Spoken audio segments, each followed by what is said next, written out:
संसार में कितना सुख है और कितना दुख है।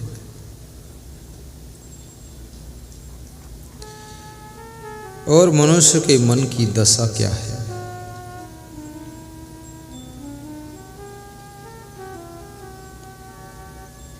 कबीर साहब कहते हैं, अल्प सुख दुख आदिवंता, मन भुलान मईगर मई मनता।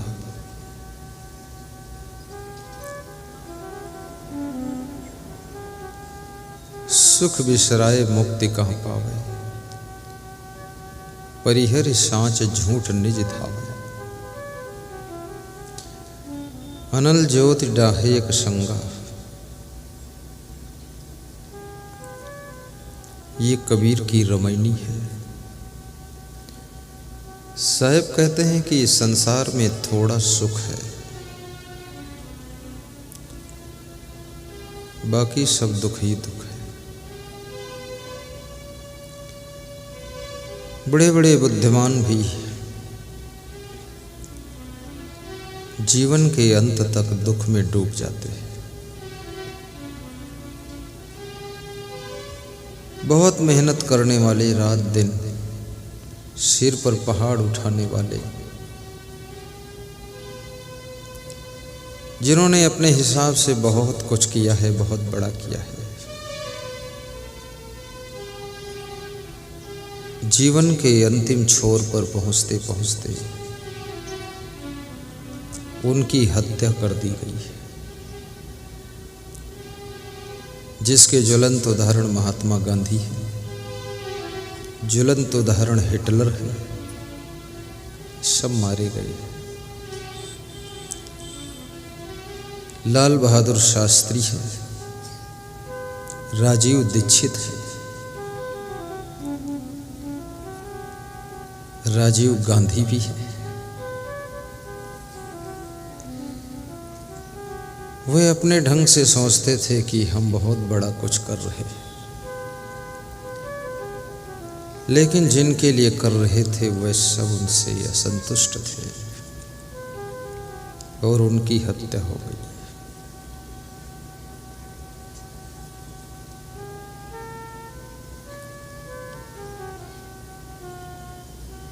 काम करते करते तुम्हारे शरीर की हड्डियां टूट गई हैं। क्या तुम्हारी माँ खुश है तुमसे? क्या तुम्हारे पिताजी खुश हैं तुमसे? क्या तुम्हारी धर्म पत्नी तुमसे खुश है? अलग एकांत में उनसे अगर कोई पूछता है, माँ भी तुम्हारी निंदा करती है, पिता तुम्हारी बुराई करता है, और पत्नी तुमको निखट्टू बताती है कि निखट्टू पति है। मिट्ठू तो है ही नहीं, न खट्टू है, निखट्टू है। मिठास तो दूर है, खटास भी नहीं, निखट्टू पति। बनहूस है, तुम्हारा नाम बनहूस। तुम्हारी कमर टूट गई काम करते करते। एक सासू मेहनत करते करते अपने शरीर के ढांचा को चरमरा लेती है। जब बहू आती है, सासू को देख करके ऐसा मुंह बिचका कर बनाती है और सासू के कार्य से असंतुष्ट हो जाती है। कहती है सासू के पास बुद्धि नहीं, और बहू कहती है कि सासू ओल्ड मॉडल है। मॉडल भी ओल्ड बना दिया तुम्हारा। सासू के मन में बड़ा दुख होता है कि जिस बहू बेटा के लिए रात दिन मर मिटे, सम्मान और सुख तो नहीं मिला, लेकिन निंदा बुराई और अपमान के घूंट पीने पड़ रहे हैं।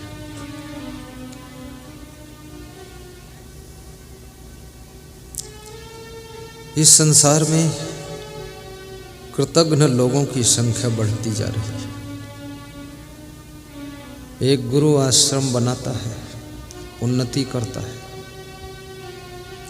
पीछे से आने वाले शिष्य लोग कमरों में टांगे फैलाकर सोते, बटन दबाते हैं पंखा चालू है, स्विच दबाते हैं एसी चालू है, गद्दा पर लेटते हैं और गुरु की निंदा करते हैं।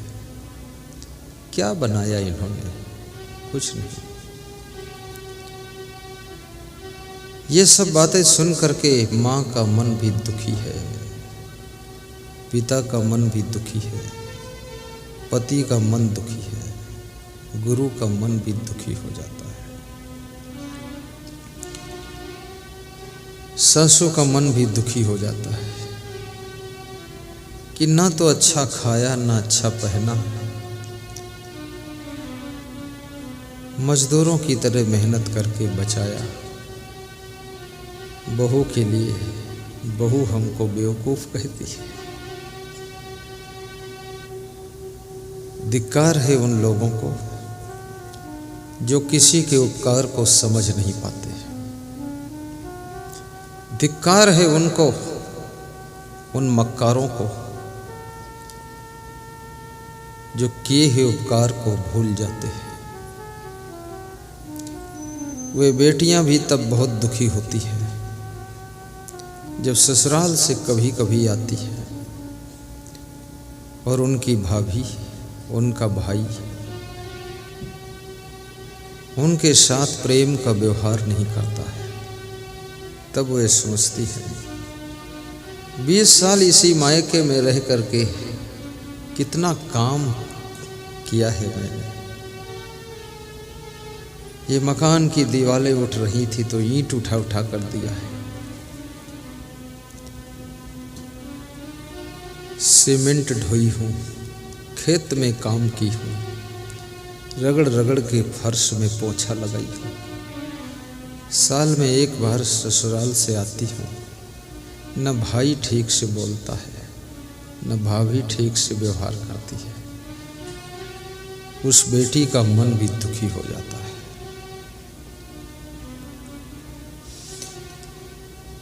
बेटी विवाह के बाद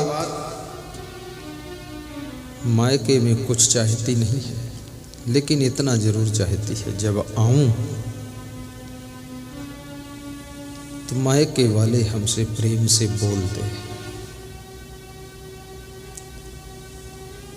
हंस दें, खुश हो जाएं। तुम्हारे घर में जब कोई मेहमान आता है, तुम खुश होकर उसे राम राम करते हो, साहिब बंदगी करते हो। फर्स्ट और लास्ट स्वागत उसका संपन्न हो जाता है। आज मैं जुगल किशोर साहू के यहाँ गया था, जिनका उपाध्याय फर्नीचर धमतरी रोड रायपुर में है, बहुत बड़ा। उनकी बड़ी भाभी, उनकी पत्नी, उनके परिवार के लोग मिले, बहुत खुश थे सब। अभनपुर से उनकी भाभी आई, भतीजी आई, बहुत खुशी।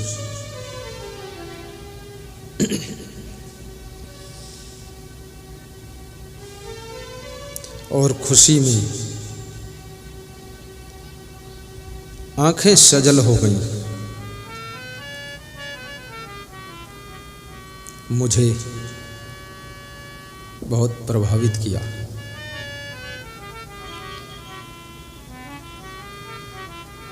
संत को देखकर जब तुम खुशी हो जाते हो, यही संत की सबसे प्रथम दक्षिणा होती है।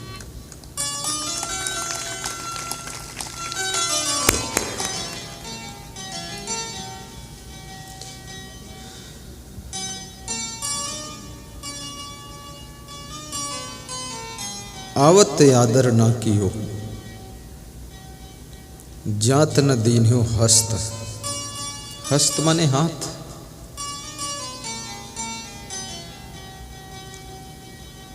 नरोत्तम दास कवि हुए हैं डिस्ट्रिक्ट सीतापुर में।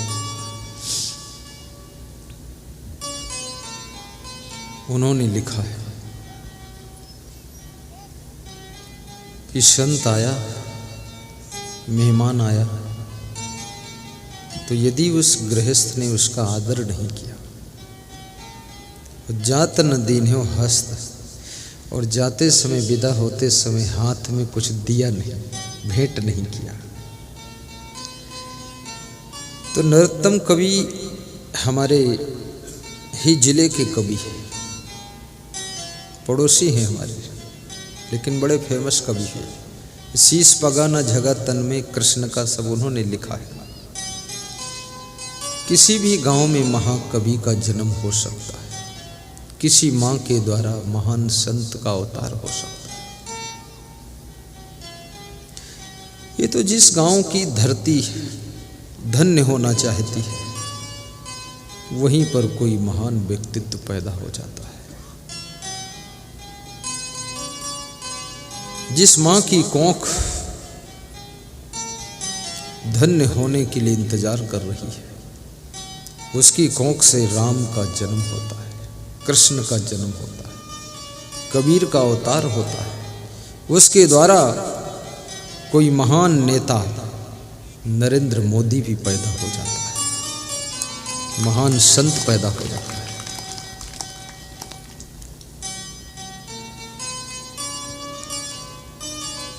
याद रखना,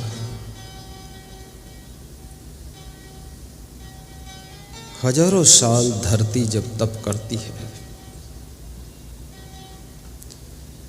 तब कोई दिव्य आत्मा आकर अवतार लेती है। धरती पर रह रहे नर नारी जब बहुत दुखित हो जाते हैं, तब कोई महान संत का जन्म होता है,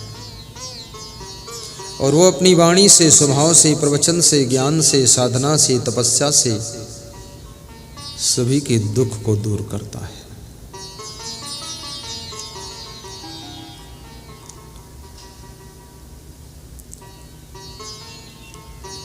अपने सासू को भी धन्यवाद देना, उसको ओल्ड मॉडल मत कहना, गोल्ड मॉडल कहो कि मेरी सासू सोना जैसे कीमती है,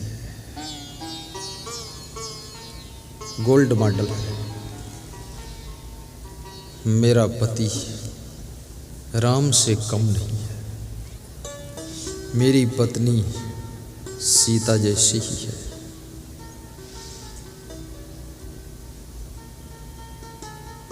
एक पत्नी व्रत और एक पति व्रत का भी पालन करो। मन को चंचल ना करो, किसी दूसरे पुरुष को देखकर, दूसरी नारी को देखकर मन को भरमाया ना करो। तुम तो बिगड़ोगे ही, उस नारी को भी बिगाड़ोगे, उस पुरुष को भी बिगाड़ोगे, उसका घर बिगड़ जाएगा, सुख नहीं मिलेगा।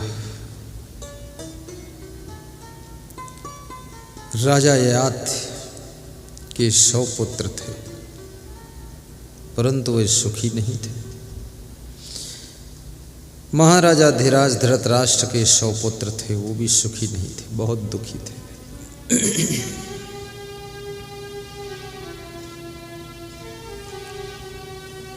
राजा ययाति संसार के भोगों को भोगते भोगते बूढ़े हो गए। अपने पुत्रों को बुलाया और पुत्रों से कहा कि मैं तुम्हारा पिता हूं, तुम मेरे पुत्र हो, एक चीज मांगता हूं, अपनी जवानी हमको दे दो। सभी पुत्र हंसने लगे कि पिताजी शर्म भी नहीं आती, हम आपको जवानी अपनी दे देंगे तो हम क्या करेंगे, और आप अपनी जवानी भोग चुके हो तब भी तृप्त नहीं हुए, अब मेरी जवानी मांग रहे हो, शर्म नहीं लगती। कभी कभी पिता इतनी गलतियों में उतर जाता है कि पुत्र उसको समझाता है। कभी कभी सास ससुर बड़ी गलती करते हैं तो बहू बैठकर समझाती है। कभी कभी गुरु से चूक होती है तो शिष्य गुरु को रास्ते पर लाने के लिए प्रयास करता है। भाग मच्छंदर गोरख आया। मच्छंदर नाथ गोरख पंथ के बड़े संत थे, गोरख के गुरु थे। सिंघल द्वीप में भिक्षा लेने के लिए गए थे। सिंघल द्वीप की रानी ने श्रृंगार करके हाव भाव कटाक्षों के द्वारा उनको सम्मोहित कर लिया था। गए थे भिक्षा लेने और स्वयं को भी खोकर लौट नहीं पाए। ये संसार में भ्रमण करना, ज्यादातर लोग स्वयं खो जाते हैं, भ्रम में पड़ जाते हैं।